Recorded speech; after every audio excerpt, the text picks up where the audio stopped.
Glória a Deus. Eu quero saudar a todos com graça, paz e misericórdia da parte do Deus vivo, do Deus Todo-Poderoso e de nosso Senhor, Salvador, Rei e única esperança de vida eterna para judeus e gentios. Eu estou falando de Jesus, o Cristo ressuscitado pelo poder de Deus para a nossa justificação. Eu quero mandar que vão nos ver e ouvir por meio desta live. Eu quero compartilhar com vocês uma palavra da graça nessa noite, e eu acredito, meus irmãos, que esta palavra vai carregada de poder, de graça de Deus, graça que salva, graça que restaura, graça que cura, graça que liberta. Esta é a graça de Deus. As portas dessa mensagem, pedindo ao Pai em nome de Jesus que nos encha do perfeito conhecimento da sua vontade em toda a sabedoria e entendimento espiritual, para que possamos andar de maneira digna do Senhor, agradando a Ele em tudo, frutificando em toda boa obra e crescendo no conhecimento de Deus. Oro neste momento, me coloco diante do Pai também, pedindo por nós para que sejamos fortalecidos com poder pelo Espírito Santo no nosso homem interior. Eu peço isso em nome de Jesus, o Cristo ressuscitado pelo poder de Deus. E se você concorda, diga amém e graças a Deus.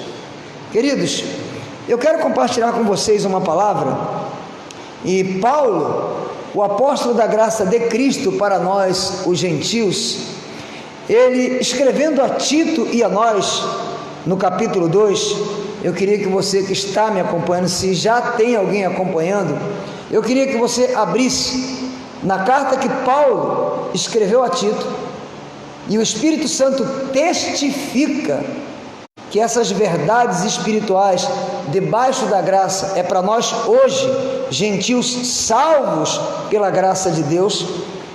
Paulo, ele disse assim, falando a respeito da graça, capítulo 2, a partir do verso 11, carta de Paulo a Tito e a nós: porquanto a graça de Deus, é a graça de Deus, tem se manifestado salvadora para todas as pessoas. Verso 12, ela nos ensina a renunciar à impiedade e às paixões mundanas e a viver de maneira sensata, justa e piedosamente nesta presente era.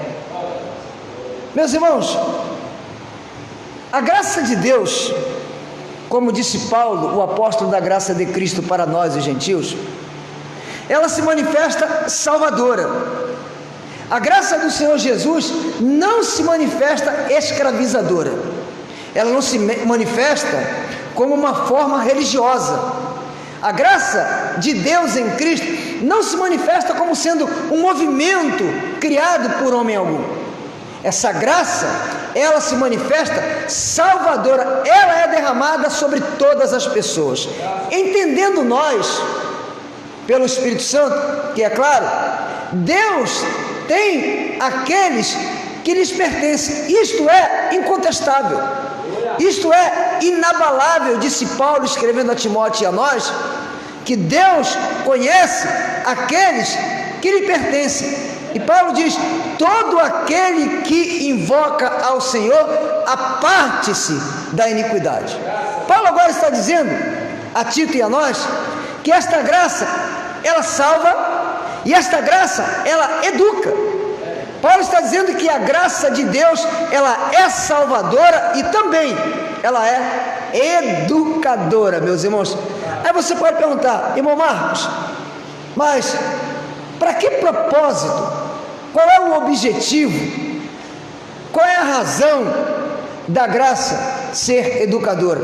Paulo vai dizer, amados, Paulo está dizendo aqui que a graça de Deus nos educa para vivermos neste mundo, ou melhor, para renunciarmos desse mundo. Veja, que o mesmo apóstolo, o apóstolo de Cristo para nós os gentios, aquele que foi levantado pelo Espírito Santo e enviado pelo Espírito Santo em Atos 13:1, inicialmente juntamente com Barnabé, este mesmo apóstolo que trouxe a nós, pelo Espírito Santo, o entendimento de que a nossa construção espiritual em Cristo não é mais pelas leis cerimoniais de Moisés, não é mais pelos acréscimos e adicionais do cristianismo. Paulo, escrevendo aos Efésios, no capítulo 2, meus irmãos e amigos, a partir do verso 18, Paulo vai dizer que nós somos edificados como morada de Deus pelo Espírito.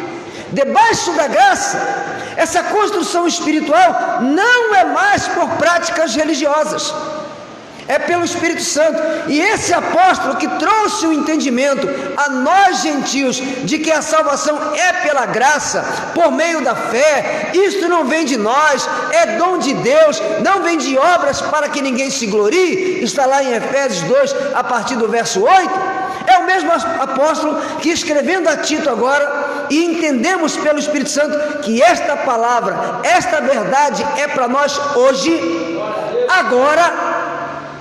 Ele está dizendo que a graça nos educa, para quê? Somente para rejeitarmos as práticas da lei de Moisés, os acréscimos e adicionais do cristianismo e dos movimentos evangélicos? Não, Nanina, não. Paulo está falando que a graça, ela tem o propósito de educar o eleito, de educar o escolhido de Deus, de educar todo aquele que entendeu pelo Espírito Santo que foi predestinado em Cristo para ser diante de Deus santo e irrepreensível. Paulo vai dizer, meus irmãos, que a função desta graça que educa, até porque escrevendo aos Efésios, não nos esqueçamos que Paulo diz que a graça, ela possui riquezas. Paulo diz que esta graça foi derramada sobre nós, esta graça de Deus e suas riquezas, escrevendo aos Efésios no capítulo 1. Então, essa graça nos educa para quê, Marcos? Paulo está dizendo, no verso de número 12, ela nos educa a renunciar, nessa versão minha mais forte, a King James atualizada diz que esta graça, ela nos orienta, ela nos ordena a renunciar à impiedade e às paixões mundanas. Presta atenção, meus irmãos, não cabe na vida de um eleito de Deus, não cabe mais na vida de um salvo pela graça, vivermos comandados pela nossa natureza terrena. Não há mais espaço para a carnalidade, como alguns equivocadamente, não todos, mas um número grande, tem sustentado de que, olha, ninguém mais me julga segundo a carne. Não é isso que o apóstolo da graça está dizendo.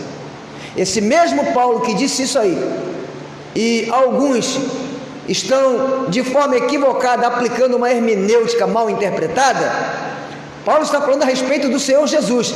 A Ele não conhecemos mais conforme a carne, ou como Jesus de Nazaré, ou como Jesus o Galileu, ou como Jesus o filho de Davi. Não é dessa forma que nós o conhecemos mais. Nós o conhecemos como aquele que ressuscitou do poder dos mortos para a nossa justificação. Não é mais daquela manifestação, embora suas palavras permaneçam para sempre. A palavra nos livros de Mateus, Marcos e João, ditas pelo Senhor Jesus, que nos servem para nós ainda hoje. Não estou falando de práticas da lei de Moisés, mas as palavras dele, ele mesmo disse, são espírito e vida. As palavras dele passam o céu, passa a terra, mas a sua palavra não passa. E a palavra da graça dele para nós aos gentios, é claro, foi confiada a Paulo. E é este Paulo quem está dizendo que esta graça salvadora, ela também é educadora. Veja, meus irmãos, o interesse do ministro da graça não é apenas que nós abandonemos as leis cerimoniais de Moisés, as práticas e os rudimentos do cristianismo, como campanhas, correntes, simpatias, votos, sacrifícios, pagamento de dízimos, batismos, Santa Ceia. Olha, o objetivo do Espírito Santo de ter nos chamado não é só para deixar essas coisas. Paulo está dizendo que no nosso viver, vê se você entende, como alguém que entendeu que foi predestinado antes da fundação do mundo, o nosso viver nessa jornada terrena deve ser um viver de renunciar às paixões mundanas, não de abraçá-las, não vivermos como nós vivíamos antes de recebermos a vivificação e a regeneração do Espírito Santo. Ora, meus irmãos, impiedade, paixões mundanas não serve mais, não cabe mais na vida daqueles que dizem, que professam ser eleitos de Deus, escolhidos de Deus. Não cabe. Essa mensagem, ela já foi denunciada. O Espírito Santo está tirando esse entendimento errado. Nós fomos chamados, como disse Paulo, escrevendo aos Tessalonicenses, no capítulo 4, verso 7. A nossa convocação, diz ele, nós fomos convocados, não para a impureza, mas para a santificação. E Paulo está falando do proceder nesta jornada terrena. Marcos, você já alcançou esse clímax? Não, meus irmãos. Não alguém que já tenha totalmente, absolutamente a sua natureza terrena sufocada e mortificada em suas pulsões, mas você está falando com alguém, você está ouvindo alguém, melhor colocando, que não se contenta, não se conforma, não se modela, não se amolda, como eleito de Deus, vivermos como se estivéssemos nas trevas. Somos filhos da luz, vamos lembrar disso. Vamos lembrar da palavra de Paulo aos Efésios, no capítulo 4. Nós não somos mais das trevas, somos da luz. Disse Paulo, escrevendo aos Filipenses, no capítulo 2, a partir do verso 14, que nós fomos chamados para sermos luzeiros desse mundo de impiedade e perversidade. Então não cabe mais.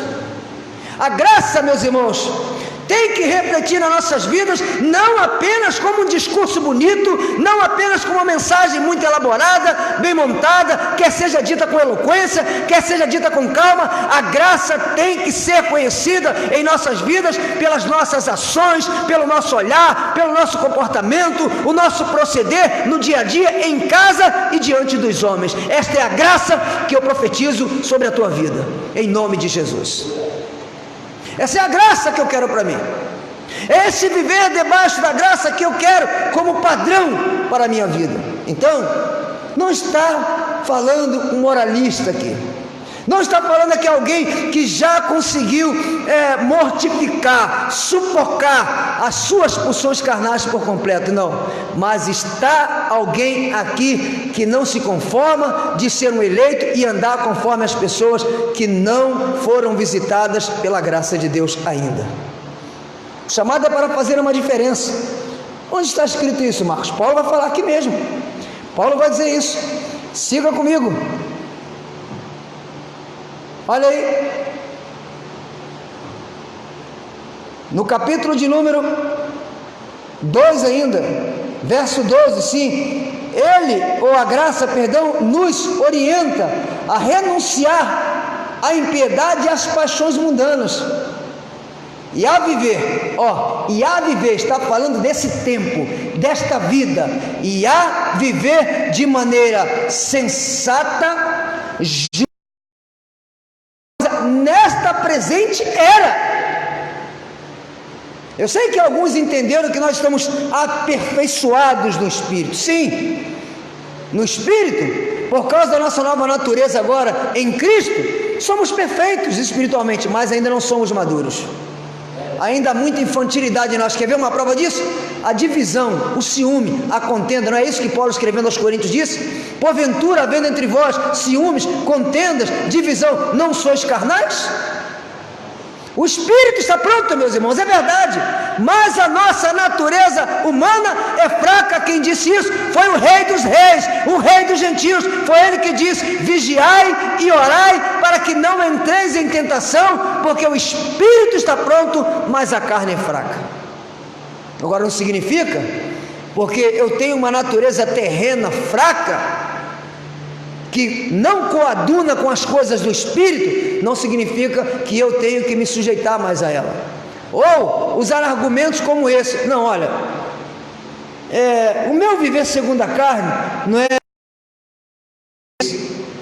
Quem disse? Nós somos chamados para sermos sal da terra, luz do mundo. E você acha que é apenas com uma graça de discurso que nós iremos alcançar, que nós iremos ter o privilégio de ver a eleição se confirmando na vida daqueles que ainda pertencem ao Senhor, que não estão só no cristianismo e nos movimentos evangélicos? Há muitos eleitos de Deus ainda no tráfico, nas drogas, na prostituição, na corrupção, no roubo, no furto, no adultério. Há muitos eleitos de Deus nas trevas, mas se nós nos levantarmos como luz para este mundo, nós iremos ter o privilégio de ver esta palavra da graça vivificando pessoas pelas nossas vidas. E ao invés de estarmos nas redes sociais na base da intolerância, na base da impaciência, na base da ofensa, tentando despertar aqueles que somente o Espírito Santo pode convencer, porque, meus amados, se o Espírito Santo não convencer ninguém, Marcos não convence.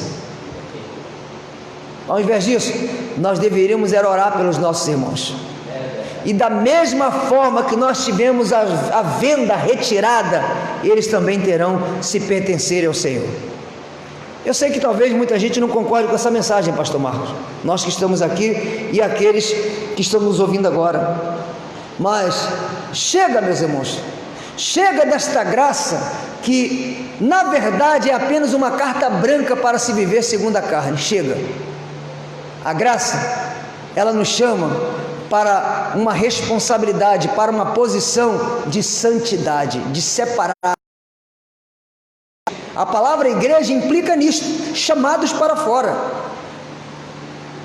Nós não podemos mais nos conformarmos com uma graça que apenas denuncia práticas da lei. Uma graça que apenas, de maneira assim, sem misericórdia, bate nos irmãos que estão dentro do sistema. É o momento de nós nos levantarmos dessa graça anunciada em amor, em misericórdia. Porque, vejam comigo o que disse Paulo, aqui mesmo, e eu termino essa mensagem aqui, quando Paulo diz no capítulo 3, dessa mesma carta, a Tito, e repito, o Espírito Santo testifica. Olha por que você não deve ser sem misericórdia para com aqueles que ainda estão nas trevas. Veja, olha o que Paulo disse, confira comigo, Tito, capítulo 3, a partir do verso 3, porquanto, veja isso, pastor Marcos, que coisa linda, houve um tempo em que também nós, quem está falando isso aqui, quem escreveu isso aqui foi Paulo, o apóstolo da graça de Cristo para nós os gentios, porquanto houve um tempo em que também nós éramos, olha aí, insensatos, desobedientes, vivíamos iludidos e escravizados por toda espécie de paixões, veja, paixões e prazeres, servíamos a maldade e a inveja, sendo desprezáveis e odiando-nos uns aos outros. Agora veja, algo aconteceu conosco que eu quero que minha vida seja um padrão para que aconteça com outros. Veja aí, com tudo isso, com toda essa maldade nossa, com todo esse estado de miserabilidade, veja o que aconteceu conosco. Se você crê de fato, se você tem a consciência, se você tem a convicção de que você nasceu de novo, veja o que aconteceu com você espiritualmente. Contudo, quando da parte de Deus, nosso Salvador, foram manifestadas a misericórdia e o amor pela humanidade, não por causa de alguma atitude justa que pudéssemos ter praticado, mas devido à sua bondade, Ele nos salvou por meio do lavar regenerador e renovador do Espírito Santo, que Ele derramou copiosamente sobre nós, com toda a sua generosidade, por intermédio de Jesus Cristo, o nosso Salvador. E tem mais, Ele assim procedeu para que, justificados mediante a sua graça, nos transformássemos em seus herdeiros, tendo a esperança da vida eterna. E ele completa dizendo: fiel é esta palavra. Foi isso que aconteceu conosco. Por que agora não mais agir de compaixão e de misericórdia? É claro, meus amados, perdão, que o erro deve ser denunciado. É claro que os enganadores têm que ser denunciados, mas, para aí, é com amor, é com misericórdia. Você pode ser contundente, eloquente, veemente, seja o que você for, mas tudo isso tem que ser banhado pelo amor. Paulo está dizendo que foi devido à sua misericórdia e amor que Ele derramou sobre nós a sua graça de forma copiosa. Eu estou orando para que, da mesma forma que Ele me arrancou do sistema do cristianismo, Ele arranque muitas pessoas, e mais é em amor.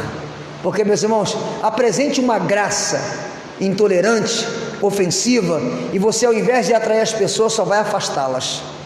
Eu estou crendo nesta graça que salva, nesta graça que nos educa, nessa graça que nos prepara para nos apresentarmos como santos e irrepreensíveis diante de Deus e diante dos homens.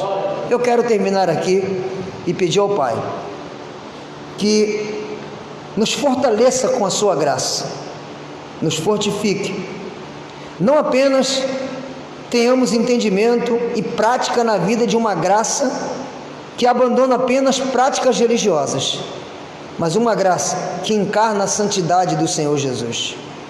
Senhor Jesus, o Senhor como homem, as Escrituras nos afirmam que o Senhor nunca pecou, dos seus lábios nunca saiu engano.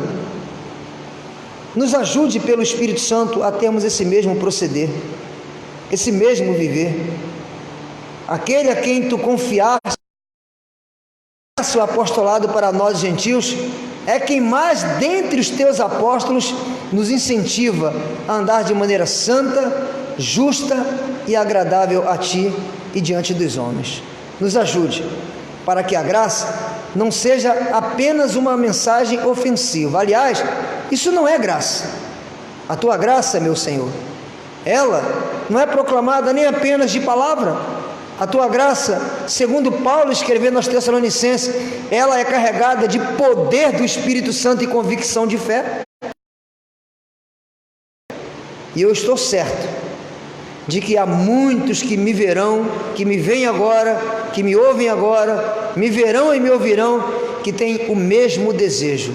Esta graça não apenas de denúncia sem amor e na ofensa, mas a graça baseada no amor e na misericórdia. É a minha oração, Senhor. Em o nome de Jesus, eu deixo essa palavra com vocês. Graça e paz a todos.